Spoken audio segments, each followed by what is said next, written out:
Setelah kejadian mengerikan di rumah mereka, Rini dan keluarganya mencoba memulai hidup baru di sebuah rumah susun tua. Mereka pikir semua sudah berakhir, tapi ternyata mimpi buruk baru saja dimulai. Suara lonceng, teriakan di lorong gelap, hingga misteri kematian para penghuni rumah susun mulai menghantui. Rahasia kelam masa lalu kembali terungkap, dan kali ini mereka tidak bisa lari. Siapkah kamu menyaksikan teror yang lebih besar dari sebelumnya? Daripada penasaran, kita langsung saja masuk ke alur ceritanya.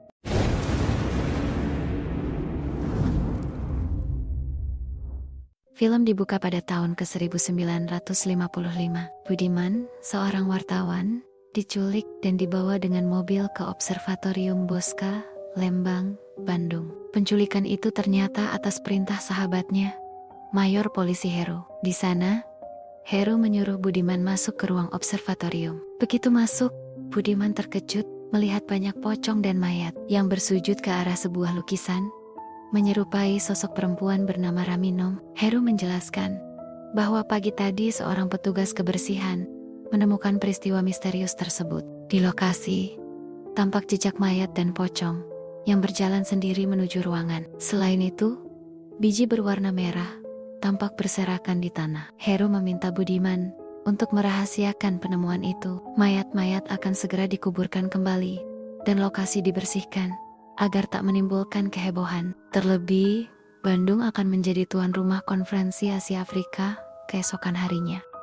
Beritamu kosong, tapi aku yakin. Pada 15 April 1984, Rini yang bekerja di sebuah pabrik mendapat tawaran beasiswa untuk melanjutkan kuliah di luar kota. Namun, ia masih ragu karena harus meninggalkan adik-adiknya. Direktur pabrik memberinya waktu untuk berpikir. Dengan sirat, Rini harus berangkat besok sore jika menerima tawaran itu. Sementara itu, koran harian memberitakan maraknya pembunuhan oleh penembak misterius yang dikenal sebagai Petrus. Sejak tahun 1980 hingga 1984. Ribuan orang menjadi korban, namun pelakunya belum juga terungkap. Rini tinggal bersama ayah, serta dua adiknya, Tony dan Bondi, di rumah susun di utara Jakarta. Rumah susun itu berada di dataran rendah, dekat pantai, sehingga rawan banjir. Bangunannya setinggi 14 lantai, kumuh, dan merupakan proyek pemerintah yang terbengkalai. Meski dilengkapi lift, usianya sudah tua dan sering macet. Mayoritas penghuninya berasal dari kalangan miskin. Tidak ada orang kaya yang mau tinggal di sana. Keluarga Rini menempati unit di lantai 8. Suatu hari, Bondi yang sedang bermain dengan Ari dan Darto menemukan batu nisan yang terkubur di lapangan belakang rusun. Ia yakin tempat itu dulunya merupakan bekas kuburan. Tak lama kemudian, muncul penghuni baru bernama Tari. Ia perempuan cantik, selalu berpakaian seksi, berprofesi sebagai pekerja malam, dan tinggal sendirian di lantai 9. Tari sering digoda pemuda setempat, termasuk Dino. Suatu ketika, Tony mencoba berkenalan dengannya. Tari memanfaatkan kesempatan itu untuk meminta bantuan memperbaiki radio yang rusak. Tuh, bisa benerin barang elektronik nggak? Ini mati. Kasih. Siang harinya, Rini, Tony, dan Bondi ingin makan bersama. Namun, tiba-tiba ayah mereka datang sambil membawa koper yang selalu ia bawa kemanapun. Setibanya di rumah, koper itu langsung ia simpan di laci dan menguncinya rapat-rapat. Nikah. Bongkar-bongkar tanah di lapangan kosong belakang. Kok gak ada keluarga lain yang ngalamin kayak keluarga kita? Reni dan adik-adiknya tidak pernah tahu pekerjaan sang ayah. Saat makan siang, Tony menceritakan kebiasaan Bondi yang suka menggali tanah kosong di belakang rusun yang diyakini bekas kuburan. Rini lalu mengungkapkan keputusannya untuk kuliah di luar kota dan harus berangkat besok sore. Adik-adiknya sedih, namun sang ayah meyakinkan bahwa tinggal di rusun aman, sekaligus merestui Rini melanjutkan kuliahnya. Televisi malam itu menayangkan perakiraan BMKG. Pada Senin, 16 April tahun 1984, Jakarta Utara diprediksi diguyur hujan deras, disertai badai. Malam harinya, Rini mengalami kejadian mencekam saat membuang sampah. Sepanjang lorong, pintu unit-unit terbuka, dan para penghuni berperilaku aneh, membuatnya lari ketakutan. Pada saat yang sama, seorang anak bernama Wisnu diganggu hantu ayahnya di lokasi itu.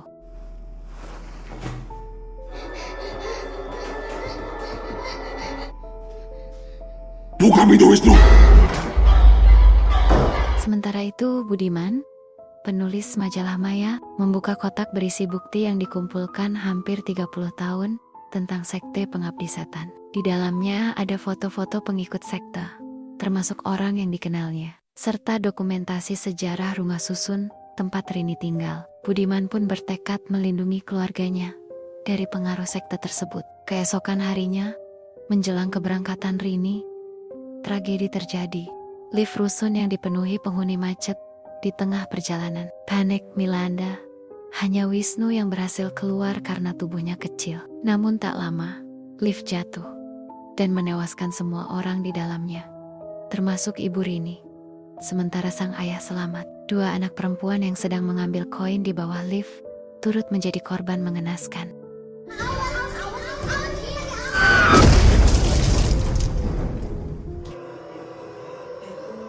Menjelang petang, jenazah korban tragedi lift tidak langsung dimakamkan, melainkan disemayamkan di kamar masing-masing untuk dikebumikan esok pagi. Malam itu hujan deras, disertai badai. Banjir diprediksi melanda, sehingga banyak penghuni rusun memilih mengungsi. Meski hujan badai, Budiman tetap berusaha menuju rusun Pandaran untuk menyelamatkan orang-orang. Kalau saya tidak ke sana, banyak yang celaka. Ini soal hidup dan mati, tegasnya. Sana akan banyak orang celaka. Ini soal hidup dan mati.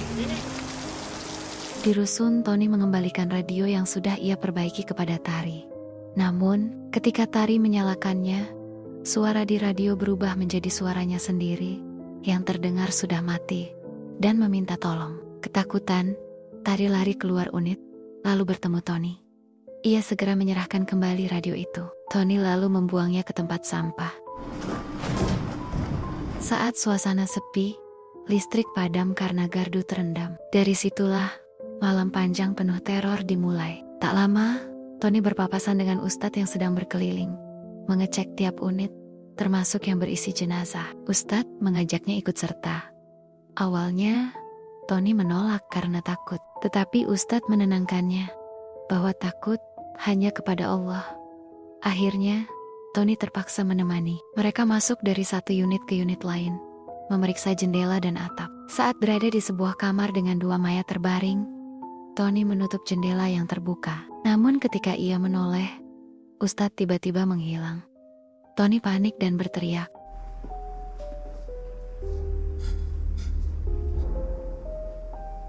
Sebelum menuju unit lain, Ustadz izin turun karena merasa tidak enak badan, sekaligus ingin mengecek korban di lantai bawah. Ia menyuruh Tony memeriksa unit di lantai 13 sendirian. Tony sempat menolak, tetapi Ustadz meyakinkannya agar tidak takut. Dengan penerangan korek api, Tony akhirnya sampai di lantai 13. Tiba-tiba, mata mayat di dalam unit itu melotot ke arahnya. Tony menjerit ketakutan dan langsung kabur. Di luar, ia berpapasan dengan Dino, saingannya dalam merebut hati Tari. Dino meminta Tony membantunya mengambil garpu yang jatuh di unit 11. Lewat lubang yang sudah dibuat Dino, Tony masuk dan tanpa sengaja menemukan album foto berisi potret mendiang ibunya. Terkejut, ia menyimpannya diam-diam, lalu pergi bersama Dino. Sementara itu, Bondi dan dua temannya merasakan suasana rusun yang hening dan mencekam. Banyak unit kosong, karena penghuninya mengungsi. Mereka mengetuk satu persatu pintu, hingga masuk ke unit Pak RT yang tidak terkunci. Di dalam, mereka menemukan foto-foto sejarah rusun. Dari foto itu, terungkap bahwa rusun dahulu adalah bekas kuburan, serta ada dokumentasi kerumunan orang setiap tanggal 17 April, 29 tahun sekali. Mereka yakin malam ini akan terjadi hal serupa. Rasa penasaran membuat mereka naik ke lantai 14 untuk mencari tangga menuju lantai 15. Di Tempot Lane, Rini yang curiga pada koper milik ayahnya akhirnya berhasil mengambilnya dari laci. Ia bergegas keluar dan bertemu Tony, Dino, Wisnu, serta Tari. Bersama-sama, mereka membuka koper itu dan terkejut menemukan puluhan potongan jari manusia di dalamnya. Nggak tahu.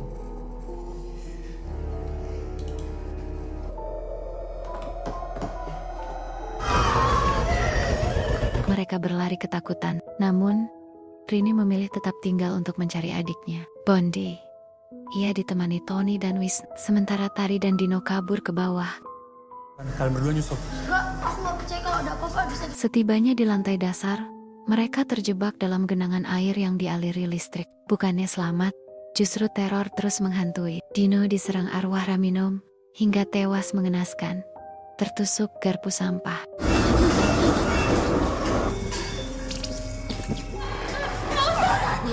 Ustadz pun meregang nyawa setelah diteror hantu ibu hamil, korban tragedi lift sore tadi. Melihatnya mati, Tari panik dan bersembunyi di dalam tong sampah.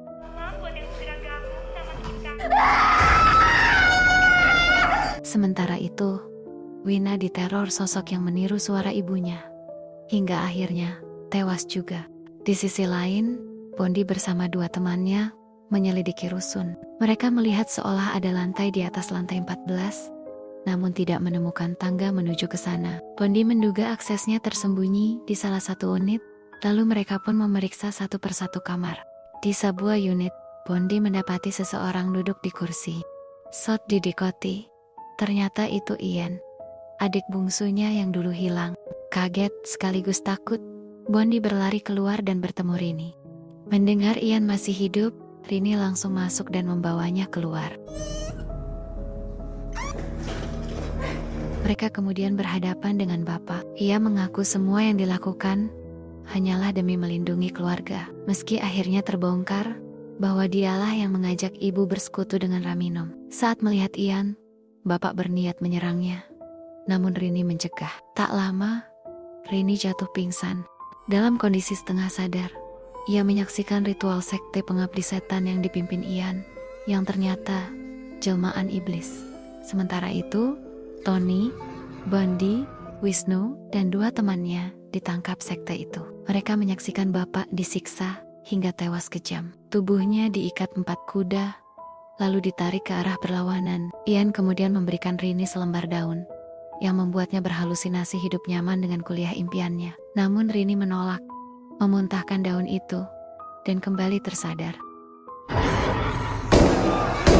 Akhirnya, Budiman datang menyelamatkan mereka. Ia menembakkan senjata ke arah mayat dan anggota sekte, lalu melemparkan bola-bola merah untuk mengusir setan, serta mayat hidup itu. Dengan senjata mistis berbentuk pir, Budiman berhasil membuat Raminom ketakutan dan kabur. Budiman lalu menyelamatkan Rini, Tony, Wisnu, Bondi, serta kedua temannya. Mereka semua melarikan diri dengan perahu karet yang telah disiapkan Budiman. Di dalam perahu, Budiman mengungkapkan bahwa bapak sebenarnya adalah seorang polisi. Pada tahun 1955 saat bertugas, bapak menemukan pemujaan terhadap Raminom. Ia kemudian mengajak ibu untuk bergabung, agar Rini dan adiknya bisa lahir, sekaligus demi ketenaran sang ibu. Namun, bapak ingin membatalkan perjanjian itu. Syaratnya, ia harus membunuh 1000 jiwa. Dari situlah, bapak menjadi algojo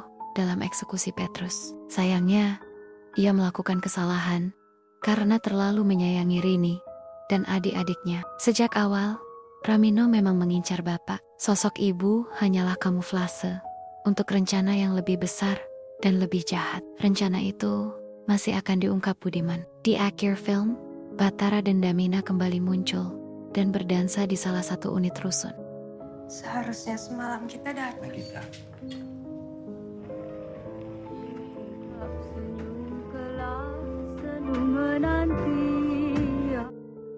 Itulah alur cerita film Pengabdi Setan 2, Komunion. Sequel yang berhasil menghadirkan kengerian lebih besar dengan misteri baru yang bikin merinding sekaligus penasaran. Ternyata, apa yang dialami Rini dan keluarganya hanyalah bagian kecil dari rahasia besar yang belum sepenuhnya terungkap. Kalau kalian suka dengan film horor yang penuh teror, jump scare, dan alur cerita yang bikin deg-degan, film ini wajib banget untuk ditonton.